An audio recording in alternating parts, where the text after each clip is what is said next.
तो नमस्ते दोस्तों, स्वागत है आप सभी लोगों का एक बार फिर अपने YouTube channel dream India study polytechnic point में।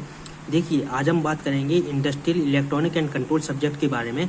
और आज हम दो टॉपिक के बारे में बात करेंगे, डुअल कन्वर्टर और साइक्लो कन्वर्टर।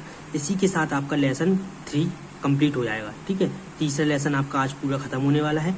और देखिए, जैसा कि आप सभी लोगों को पता चल चुका होगा कि 21 जुलाई से आपकी सेकेंड ईयर और थर्ड ईयर के पेपर होना है। ठीक है, तो आपकी डेट निकल कर आ चुकी है। और जो भी नोट्स बना नहीं रहे हैं तो वो अभी से नोट्स बनाना स्टार्ट कर दें। और आप आज से ही 3 से 4 वीडियो पर डे देखना स्टार्ट करें तो आपका पेपर तक आराम से सिलेबस कंप्लीट हो जाएगा। और आपका इस महीने में हम पूरा सिलेबस आपका कंप्लीट करा देंगे। और देखिए, आपके ऑब्जेक्टिव क्वेश्चन आना है। ठीक है, आपके ऑब्जेक्टिव क्वेश्चन आना है, वो ऑनलाइन पेपर होंगे आपके। अभी ये निश्चित नहीं है कि आपके पेपर घर से होंगे या फिर कॉलेज से होंगे, बट आपके पेपर होंगे, ये कंफर्म हो चुका है। तो आप सभी लोग पढ़ना स्टार्ट कर दें, अपने दोस्तों को भी बताएं और वीडियो को ज़्यादा से ज़्यादा शेयर करें। चलिए, तो आज हम पढ़ते हैं सबसे पहले डुअल कन्वर्टर के बारे में। देखिए, डुअल कन्वर्टर क्या होता है। डुअल कन्वर्टर वह परिपथ होता है जिसमें 2 कन्वर्टर लगे हुए होते हैं। देखिए, जैसे कि नाम से ही समझ में आ रहा है, डुअल कन्वर्टर, 2 कन्वर्टर। ठीक है, डुअल कन्वर्टर वह परिपथ होता है जिसमें आपके 2 कन्वर्टर लगे हुए होते हैं। इस ब्रिज, एक आपका होता है ब्रिज कन्वर्टर की तरह कार्य करता है और दूसरा ब्रिज इन्वर्टर की तरह कार्य करता है। 2 कन्वर्टर होते हैं, एक आपका करता है ब्रिज कन्वर्टर की तरह और दूसरा करता है ब्रिज इन्वर्टर की तरह कार्य करता है। डुअल कन्वर्टर का प्रयोग उन परिपथों में होता है, जो डुअल कन्वर्टर होता है उनका प्रयोग उन परिपथों में होता है जहां लोड को रिवर्सिबल डीसी देने की आवश्यकता होती है। जो आपका लोड है उसको अगर हमें रिवर्सिबल डीसी देना है तो वहां पर हम किसका उपयोग करेंगे, डुअल कन्वर्टर का उपयोग करेंगे। देखिए, ये है आपका इसका सर्किट डायग्राम, आप इसको अच्छे से देख लें, आप इसका स्क्रीनशॉट ले लें। देखिए, ये है आपका ब्रिज फर्स्ट, ये है आपका ब्रिज सेकंड। ये आपका करेगा ब्रिज इन्वर्टर की तरह और ये आपका करेगा ब्रिज कंट्रोल कन्वर्टर की तरह कार्य। ठीक है, आपके इसमें 8 SCR लगे हुए होते हैं, SCR1, SCR2, SCR3, SCR4, SCR5, SCR6, SCR7, SCR8। ठीक, ये आपका लोड लगा हुआ है। अब हम इसकी वर्किंग को देख लेते हैं तो आपको पूरा चित्र अच्छे से समझ में आ जाएगा। देखिए, चित्र में सिंगल फेस डुअल कन्वर्टर का सर्किट डायग्राम प्रदर्शित किया गया है। जो आपका ये डायग्राम है, इसमें आपका किसका, सिंगल फेस डुअल कन्वर्टर का ये डायग्राम है। इसमें 8 SCR का प्रयोग किया गया है या यूज किया गया है। SCR 1, 2, 3, 4 पहला ब्रिज बनाते हैं, जबकि SCR 5, 6, 7, 8 दूसरा ब्रिज बनाते हैं। पहले bridge single phase full wave rectifier की तरह कार्य करता है। जो आपका पहला ब्रिज होता है वो आपका single phase full wave rectifier की तरह काम करता है। और आपका जो आपका सिंगल फेस वेव रेक्टिफायर की तरह काम करता है, रिपल को कम करने के लिए LC नेटवर्क फिल्टर यूज किया गया है। जो आपका ये बीच में ये फिल्टर लगा हुआ है, ठीक, ये आपकी रिपल्स को कम करने के लिए लगाया गया है। देखिए, रिपल्स को कम करने के लिए LC नेटवर्क फिल्टर यूज किया गया है। ठीक है, रेक्टिफायर DC लोड को प्रदान की जाती है। जो आपका रेक्टिफायर होती है वो DC लोड को प्रदान की जाती है। दूसरे ब्रिज में SCR अपोजिट मोड में जुड़े होते हैं। जो आपके SCR होते हैं वो आपके अपोजिट मोड में जुड़े हुए होते हैं दूसरे वाले में। ठीक है, इसमें इनपुट के रूप में लोड रूप के अक्रॉस, आपके जो इनपुट के रूप में लोड के अक्रॉस DC प्राप्त होती है। आपके जो इनपुट है वो लोड के अक्रॉस क्या DC प्राप्त होती है, तथा आउटपुट के रूप में यह सिंगल फेस AC प्रदान करता है।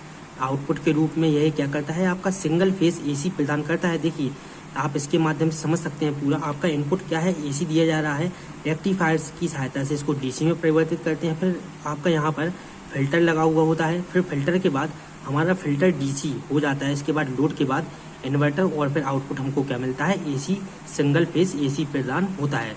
तो आप इसका डायग्राम एक बार फिर से देख सकते हैं। इसमें देखिए, आपकी 8 SCR लगे हुए हैं, ये आपका यहाँ पर फिल्टर लगा हुआ है, ये आपका लोड लगा हुआ है। तो आप इसी तरह से इसका डायग्राम बना सकते हैं। ठीक है, अब थोड़ा और इसके बारे में हम पढ़ते हैं। देखिए, अब आप इसकी वर्किंग में ये भी लिख सकते हैं, AC इनपुट की पहली हाफ साइकिल में SCR फर्स्ट और SCR सेकंड को गेट पर ट्रिगरिंग किया जाता है। जो आपकी AC इनपुट की पहली हाफ साइकिल होती है उसमें SCR फर्स्ट और SCR सेकंड को गेट पर ट्रिगरिंग किया जाता है और नेगेटिव हाफ साइकिल में SCR 3 SCR 4 गेट पर ट्रिगरिंग किया जाता है। इस प्रकार प्राप्त फुल वेव रेक्टिफायर DC को फिल्टर द्वारा फिल्टर करके लोड को प्रदान किया जाता है। तो ये था आपका क्या, डुअल कन्वर्टर। इसके बाद देखिए हम पढ़ते हैं साइक्लो कन्वर्टर। देखिए आपका कोर्स जल्दी से जल्दी कंप्लीट कराने की कोशिश की जा रही है और इस महीने के अंत तक आपका पूरा कोर्स जो कि है वो कंप्लीट करा दिया जाएगा। ठीक, अब हम दूसरा टॉपिक पढ़ते हैं अपना साइक्लो कन्वर्टर। देखिए यह एक डायरेक्ट फ्रिक्वेंसी चेंजर है। आपका जो साइक्लो कन्वर्टर है इससे हम क्या करते हैं, आवृत्ति फ्रिक्वेंसी को चेंज करते हैं। ठीक है, यह AC को AC कन्वर्जन द्वारा AC पावर को एक आवृत्ति से अन्य आवृत्ति में परिवर्तित करता है। ये आपकी एक आवृत्ति से अन्य आवृत्ति में परिवर्तित करता है साइक्लो कन्वर्टर। ठीक है, ये है आपका साइक्लो कन्वर्टर का डायग्राम, देख सकते हैं आप। देखिए ये आपकी AC इनपुट है, यह आपका सेंटर टेप ट्रांसफार्मर लगा हुआ है, ये आपका है थायरिस्टर 1 थायरिस्टर 2 और नीचे आपका है थायरिस्टर 1 डैश और थायरिस्टर 2 डैश। ये है आपका P2 P1 और P1 ये है आपका। ठीक है, ये है आपका L लोड। ये आप देखिए, इसके बाद हम इसकी वर्किंग को समझ लेते हैं तो आपको इसका पूरा जो डायग्राम है वो अच्छे से समझ में आ सकता है। देखिए इसमें P तथा P1 तथा P2 आउटपुट की पॉजिटिव हाफ साइकिल द्वारा पॉजिटिव हाफ साइकिल उत्पन्न करने हेतु प्रयुक्त किए जाते हैं। जो आपके P1 और P2 है वो आउटपुट की पॉजिटिव हाफ साइकिल उत्पन्न करने के लिए प्रयुक्त किए जाते हैं। इसी प्रकार N1 व N2 आउटपुट की नेगेटिव हाफ साइकिल उत्पन्न करने के लिए हेतु प्रयोग किए जाते हैं। जो आपकी देखिए पॉजिटिव हाफ साइकिल के लिए आपके क्या प्रयोग किया जाता है, P1 P2 और नेगेटिव हाफ साइकिल को उत्पन्न करने के लिए N1 N2 का प्रयोग किया जाता है। अब हम जो केस फर्स्ट है हमारा, केस फर्स्ट में हम लिखेंगे AC इनपुट को पॉजिटिव हाफ साइकिल में जब A तथा B के सापेक्ष पॉजिटिव हो तो, जब आपकी जो पॉजिटिव हाफ साइकिल में A तथा B के सापेक्ष पॉजिटिव हो तो P1 को गेट ट्रिगरिंग किया जाता है। देखिए जब तक आप इसके नोट्स नहीं बनाएंगे तो आपको समझ में नहीं आएगा। ठीक, चित्र के माध्यम से आप समझ सकते हैं बट आप इसके नोट्स बनाएंगे तो आपको अच्छे से समझ में आ जाएगा। AC इनपुट को पॉजिटिव हाफ साइकिल के सापेक्ष A B के सापेक्ष पॉजिटिव हो तो P1 को गेट ट्रिगरिंग किया जाता है। तो धारा A P1 L load A वापस A के मध्य सर्किट फ्लो होता है। देखिए आपका ये कहना क्या चाहता है, आपका जो फर्स्ट केस है आप इसका एक बार स्क्रीनशॉट ले लें इसके बाद, ताकि हम इसमें बता सकें। देखिए इसमें जो आपका फर्स्ट केस होता है तो फर्स्ट केस में आपका क्या होता है, फर्स्ट केस में आपका जो A है, ठीक, आप यहाँ से देखिए फर्स्ट केस में आपका होता है A प्लस और B माइनस, सेकेंड केस में A माइनस B प्लस। ठीक, फर्स्ट केस में आपकी धारा इस तरह से प्रवाहित होगी और सेकेंड केस में आपकी धारा अपोजिट डायरेक्शन में प्रवाहित होगी।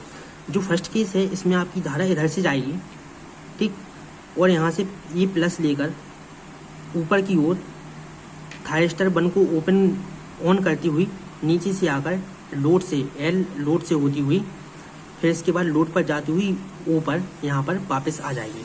तो आपकी केस फर्स्ट में इस तरह से धारा प्रवाहित करती है।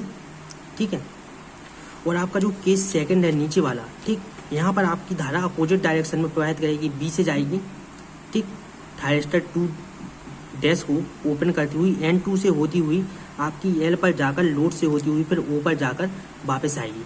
ठीक है, यहीं पर हमने ये बताया है आपकी B में A माइनस रहेगा, B पॉजिटिव, और आपके केस फर्स्ट में A पॉजिटिव रहेगा और B माइनस। यही सब हमने यहाँ पर लिखा हुआ है। ठीक है, अब देखिए केस सेकंड हम जब पढ़ते हैं, देखिए केस सेकंड में क्या होता है, नेगेटिव हाफ साइकिल में जब B A के सापेक्ष इन सबको समझने का सबसे साधारण तरीका है ये।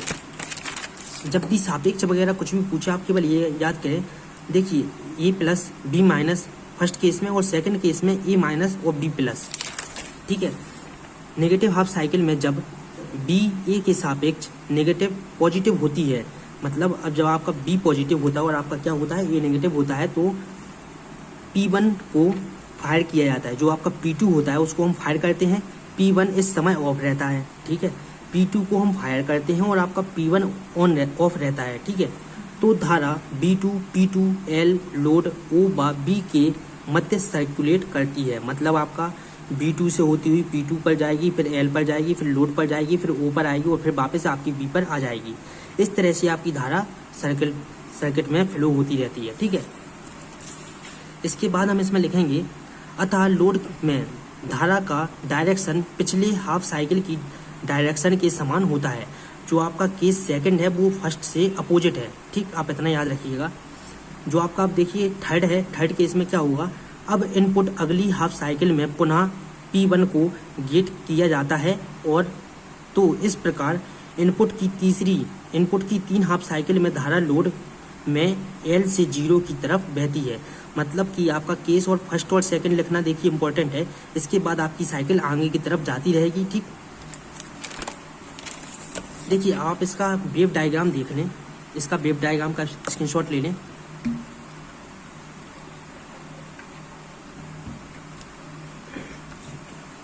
देखिए हम यहाँ पर वेव फॉर्म देखेंगे, इसका वेव फॉर्म इस तरह से जाएगा। ठीक है, और आपका जो नीचे वाला है वो है आपका नेगेटिव एवेल्यू वेव। ठीक, अब इस वेव फॉर्म में हमको 3 वेव और निकालना है। कौन सी? P1 P2 P1। देखिए P1 P2 P1 आपकी P3 नहीं आएगी, P1 P2 और फिर P1 आपका रिपीट होगा। P1 P2 P1 N1 N2 N1 P1 P2 P1। Positive वाली साइकिल को हम कहेंगे P1 P2 P1। आपको इस साइकिल में 3 इसके भाग करना है, ऊपर 3 इसके भाग करना है, नीचे 3 इसके भाग ऊपर 3 इसके भाग नीचे। ठीक है, P1 P2 P1 N1 N2 N1। ऊपर वाले भाग को P और नीचे वाले भाग को कहेंगे हम N। इसी तरह से आपकी ये साइकिल आगे की तरफ जाती रहेगी। देखिए अब हम इसका एप्लीकेशन पढ़ लेते हैं। इसका प्रयोग जो आपका साइक्लो कन्वर्टर है, साइक्लो कन्वर्टर का उपयोग या यूज इलेक्ट्रिक ट्रैक्शन में होता है।